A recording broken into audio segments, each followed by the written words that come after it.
देखिए, एक बात तो अब वाज़ेह है कि तलवारें जो हैं वो म्यान से बाहर आ गई हैं, रस्मी तकल्लुफ़ भी अब साइड पे हटा दिया गया और आमने सामने लगता है कि फरीक़ैन जो हैं वो खड़े हो चुके हैं। आपकी पार्टी निशाना है और ज़ाहिर है कि हम जानते हैं। तो अब आपकी तैयारी क्या है? यानी डेढ़ 2 साल से तो आप सख्ती सह ही रहे हैं। मज़ीद अब इस फ्रेश अटैक के जो आ रहा है, आप पाबंदी के लिए आपकी क्या रद्द-ए-अमल तैयारी क्या है? देखें, ये कर ही नहीं सकते। उसके लिए ज़रूरी है, देखें अभी सुप्रीम कोर्ट ने फैसला दिया है कि पीटीआई एक पॉलिटिकल पार्टी है, थी और रहेगी, और सबसे बड़ी पॉलिटिकल पार्टी है। ये भी इसमें किसी को कोई शक व शुबा नहीं है। इसके बावजूद कि हमारे फॉर्म 45 के हम जीते हुए लोग बैठे हुए हैं, हम बाहर बैठे हुए हैं। इस फ्रॉड इलेक्शंस के नतीजे में भी जो रिजल्ट सामने आया है उसके मुताबिक भी हम सबसे बड़ी पॉलिटिकल पार्टी हैं। तो क्या शेख मुजीबुर रहमान वाला ड्रामा ये दोबारा रचाना चाहते हैं? और फेडरेशन की वाहिद अलामत अगर कोई पार्टी है तो वो पीटीआई है। मुझे बता दें किधर है मुस्लिम लीग नून पंजाब के? वो भी चंद हल्कों से, वो तो अलग बात है, 17 सीटें जीते हैं, ये तो फ्रॉड के जरिए आके बैठे हुए हैं। किधर है एएनपी? बाकी केपी के अलावा मौलाना फजल रहमान की भी तो 4-5 सीटें होती हैं। पीपल्स पार्टी इंटीरियर सिंध के अलावा कहां पर है? और एमक्यूएम सिवाय कराची के वो भी सारी सीटें उन्होंने हारी हैं, वो फ्रॉड के जरिए आके बैठे हैं। और आपको पीटीआई मिलेगी, जीबी में हमारी हुकूमत गिराएगी, लोटे बनाएंगे, कश्मीर में हमारी हुकूमत गिराएगी, लोटे बनाएंगे, केपी में हम हुकूमत कर रहे हैं, पंजाब में सबसे बड़ी पॉलिटिकल पार्टी है, फेडरल आईसीटी की तीनों सीटें हम जीते हुए हैं फॉर्म 45 के मुताबिक, कराची की तकरीबन सारी सीटें हम जीते हैं फॉर्म 45 के मुताबिक, हमारे पास सारा रिकॉर्ड मौजूद है। और सिंध में और हैदराबाद में हम सीटें जीते हैं, हमारे पास सारा रिकॉर्ड मौजूद है। बलूचिस्तान में जो 8वें नंबर वाला उसको ला करके मुसल्लत किया गया, सरार काकर हमारा दोस्त, वो फर्स्ट नंबर पे था, 32-33 हजार उसके वोट। उसके दूसरे नंबर पे अचकजाई साहब 11-12 हजार वोट, और जो उसके बाद 8वें नंबर वाला था 3-4 हजार वाला, उसको उठा करके नेशनल असेंबली का मेंबर बना दिया गया। ये है पोजीशन आपके पाकिस्तान की सिचुएशन। अगर फेडरेशन की पार्टी मुहब्बे वतन नहीं है, उसको बैन करना है, अगर फेडरेशन की अलामत को आपने बंद करना है, तो फिर इस पाकिस्तान के 25 करोड़ आवाम को भी फिर दरियाबुद करने के मुतरादिफ है, और तो कुछ भी नहीं है। और मैं नहीं समझता कि ये जो हमारे कठपुतली हैं, इनमें ये कोई अखलाकी जरूरत है, या इनमें कोई कैपेसिटी है, या इनमें कोई सलाहियत है, या ऐसी हरकत करेंगे। कानूनी तौर पर भी ये डिक्लेरेशन अगर खुदा न खास्ता इन्होंने किया तो ये सुप्रीम कोर्ट में भेजेंगे, और सुप्रीम कोर्ट ने फैसला करना है। इनके पास कोई इख्तियार नहीं है ऐसा करने का, और अल्हम्दुलिल्लाह सुप्रीम कोर्ट ऑलरेडी फैसला कर चुकी है हमारे हक में। आपने मरीम नवाज की भी आज स्पीच सुन ली है और हुकूमत अब एक नई डायरेक्शन की तरफ जाती हुई नजर आ रही है। अताउल्लाह तारड़ साहब के साथ कुछ देर पहले बात हुई थी, वो भी यही कह रहे थे कि वो पीछे हटने को तैयार नहीं है, और पीटीआई जो है वो, मैंने उनसे बहुत बहस की इस बात पे कि आप कोई मिसाल दें माजी की, कोई ऐसी कि किसी पार्टी को इस तरह से पाबंदी लगी हो, लेकिन वो नजर आए कि कहने लगे कि किसी पार्टी ने इस तरह के हमले भी नहीं किए और हम बैन करके रहेंगे वगैरह वगैरह। क्या रद्द अमल होगा? देखिए, पहली बात तो यह है कि अता तारड़ की तो कोई हैसियत ही नहीं है। देखें, कैबिनेट का डिसीजन नहीं हुआ, डिप्टी प्राइम मिनिस्टर को नहीं पता, पीपल्स पार्टी को नहीं पता, वो एस्टैब्लिशमेंट के कठपुतली तस्वर होते हैं। वैसे तो ये पूरी शहबाज हुकूमत ही इसी तरह ही है, जिस अंदाज से फॉर्म 47 की ये पैदावार हैं, जिस तरह ये बूट को इज्जत दो के नारे के साथ यहाँ मुसल्लत किए गए हैं, रिजेक्टेड लोग हैं, तो मेरा ख्याल है इनकी हैसियत तो इतनी ही है जितना आपको मैं गुजारिश कर रहा हूँ।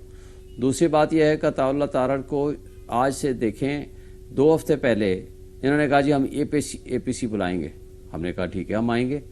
दूसरी बात, इन्होंने जा करके शहबाज शरीफ ने खुद उमर अयूब से हाथ मिलाया और कहते हैं कि जी आएँ हमसे बात करें, और पूरे 2 महीने 3 महीने से नैरेटिव बिल्ड कर रहे थे, जी ये देखो मुल्क को स्टेबिलिटी चाहिए और ये हमसे बात नहीं कर रहे। जब एपीसी की बात की, हमने कहा जी ठीक है हम आएंगे और हम आपसे बात भी करेंगे, और हमने उस हवाले से एम्पावर कर दिया हमारे जो तहरीक तहफ़्फ़ुज़ आईन पाकिस्तान के अचकज़ई साहब हैं कि जो भी प्रपोज़ल देनी है आप इनको दें। अचानक सुप्रीम कोर्ट का फैसला आता है और ये बाउले हो जाते हैं और पागलों की तरह ऐसी हरकतें शुरू कर देते हैं कि जो मैं समझता हूँ कि किसी लिहाज से, मुझे बताएं लेटेस्ट कौन सा ऐसा वाक़या है जिससे ये मुतासर होकर ये बहकी बहकी बातें कर रहे हैं। कहते हैं जी साइफर का केस है, भाई उसको 2.5 साल बाद आपको याद आया, और जो कि साइफर का केस ही ख़त्म हो गया, जबकि उसमें तो ये खुद मुजरिम हैं, ये मुल्ज़िम भी नहीं मुजरिम हैं। अब तो इनके प्रोसिक्यूटर जनरल सैयद अहमद अली शाह ने कोर्ट में आकर कहा कि जी उस साइफर में लिखा हुआ है कि आप इमरान खान को हटा दो वरना नताज भुगतने के लिए तैयार हो जाओ। اور انہوں نے کہا تھا بیگرز آر ناٹ چوزرز اور امریکہ ہمارا وینٹیلیٹر ہے، لیکن عمران خان نے ملک کی سلامتی اور خود مختاری کا دفاع کیا۔ کسی پارٹی پہ بین لگانا ہو تو اس کے لیے دو چیزیں ہیں، جس نے ملک کی ساورنٹی کے خلاف کام کیا ہو یا ملک کی انٹیگریٹی کے خلاف کام کیا ہو، مجھے بتا دیں کہ اس میں سے کون سی بات ہے۔ دوسری بات کہہ رہے ہیں کہ جی 9 مئی ہوا، بھائی 9 مئی کو تو ہوئے اب 14 مہینے ہو گئے ہیں، 15 مہینے ہو گئے ہیں، کدھر تھے یہ اس سے پہلے؟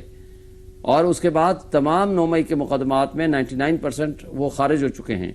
اب اگر 9 مئی میں واقعی ان کے پاس ہمارے خلاف کوئی ثبوت تھا تو ہم نے ان کو کیا کہا تھا کہ آپ آئیں جوڈیشل کمیشن بنائیں، کیوں نہیں بنایا انہوں نے؟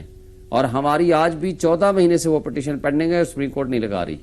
اور پھر اگر ان کے پاس واقعی ہمارے خلاف ناقابل تردید شواہد تھے، سرگودا کے جج کو جا کر یہ فائرنگ نہ کرتے، زبردستی اس سے آرڈر لینے کی کوشش نہ کرتے، اس کے ریڈر کو اغوا نہ کرتے، پھر یہاں جمال منتخیل صاحب کے پاس جب آیا سپریم کورٹ میں کیس حمزہ کیمپ والا اٹیک کے اوپر 9 مئی کے جی ضمانتوں کا معاملہ، انہوں نے کہا جی کیا ایویڈنس ہے؟ کہتے ہیں جی ایویڈنس ان کے خلاف ہے، وہ لاہور کا کوئی اسپیشل برانچ کا کوئی ایک سپاہی ہے، اس نے ایویڈنس دی ہے۔ یہ ٹوٹل ان لوگوں کے کیسز ہیں۔ اور پھر آپ پاکستان کے سب سے بڑی پولیٹیکل پارٹی کو کے خلاف اس طرح کی باتیں اس وقت کر رہے ہیں جب ایڈمیٹڈلی 180 سے زائد سیٹیں ہم جیتے ہیں فارم 45 کے مطابق، اور فارم 45 کا کیس ہمارا سپریم کورٹ آج تک نہیں لگا رہی، ایک پہلی پیشی بھی نہیں کی۔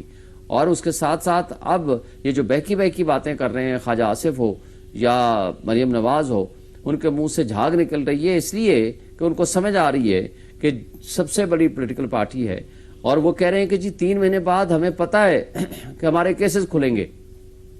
کیسز تو آپ کے ابھی کھل رہے ہیں، ابھی وہ ٹریبونلز کا فیصلہ ہے، ٹریبونلز نے میرے کیس میں پچھلے 5 مہینے سے اور لاہور ہائی کورٹ میں بھی ایک بات کر رہے ہیں، اپنے فارم 45 لے آئیے، اور یہ بھاگ رہے ہیں، کبھی الیکشن کمیشن بھاگتے ہیں، کبھی آرڈیننس لے آتے ہیں، کبھی الیکشن ایکٹ میں ترمیم کر لیتے ہیں کہ نہیں جی ہم ریٹائرڈ ججز لگا سکتے ہیں without consultation of the chief justice concerned high court کا۔ اس طریقے سے ان حرکتوں سے جن کو الیکشن میں جیتے نہیں ہیں، اچھا جی، قوم ان کو ریجیکٹ کر چکی ہے، یہ ریجیکٹڈ لوگ اس طرح کی ان حالات میں بغیر کسی وجہ کے باتیں کرنے کا مقصد ہے، یہ بوکھلاہٹ کا شکار ہے، اور اس کے پیچھے اسٹیبلشمنٹ ہے، اور ان لوگوں کے پاس نہ اختیار ہے، نہ ان کے پاس کمپیٹنس ہے، نہ اخلاقی جواز ہے، نہ آئینی جواز ہے اس طرح کی کوئی بھی حرکت کر سکے۔ اچھا فرمائیے گا کہ الیکشن کمیشن نے جو آج اعلامیہ جاری کیا ہے اس میں انہوں نے سپریم کورٹ کا حکم ماننے کا انہوں نے رضامندی ظاہر کی ہے، لیکن ساتھ میں یہ بھی کہا ہے، آپ نے پڑھ لیا ہے، آپ اس میں یہ بھی کہا گیا کہ اگر کوئی ہدایت ہمیں رہنمائی سمجھ نہ آئی تو رہنمائی کے لیے ہم دوبارہ جائیں گے۔ آپ کا کیا رد عمل ہے اس پہ؟ دیکھیں اچھی بات کی ہے، اگر وہ واقعی امپلیمنٹ کرتے ہیں، رہنمائی لینا کون سی چیز ہے جو آپ کو رہنمائی کے لیے غرض ہے؟ سپریم کورٹ نے تو لکھ دیا ہے کہ اگر الیکشن کمیشن کو کلیریفیکیشن چاہیے ہو یا پی ٹی آئی کو چاہیے ہو تو ہمارے 8 ممبر بینچ کے پاس آ سکتے ہیں، لیکن کون سی وہ چیز ہے جو ان کو سمجھ نہیں آ رہی؟ دیکھیں پہلی بات تو طے ہے کہ 39 لوگوں کا ایفیڈیوٹ، انہوں نے اس کو ایفیڈیوٹ کی ضرورت نہیں، پی ٹی آئی کا ڈکلیئر کر دیا۔ 41 کا ایفیڈیوٹ چاہیے تھا جس میں سے موسٹلی کے ایفیڈیوٹ جمع کرا دیے گئے ہیں، 1-2 بندے ملک سے باہر ہیں ان کے بھی آ جائیں گے، وہ جمع ہو جائیں گے۔ سرٹیفکیٹ ہماری طرف سے چاہیے تھا، وہ ہم نے جمع کرا دیا ہے۔ اب اس کے علاوہ تو ان کو سوائے نوٹیفائی کرنے کے اور کوئی آپشن ہی نہیں ہے، اور اس کو سیٹیں اس کے مطابق جو ہمارا حق بنتا ہے اس حساب سے ہمیں صرف آئیڈینٹیفائی کر دیں اور ہمیں لوکیٹ کر دیں۔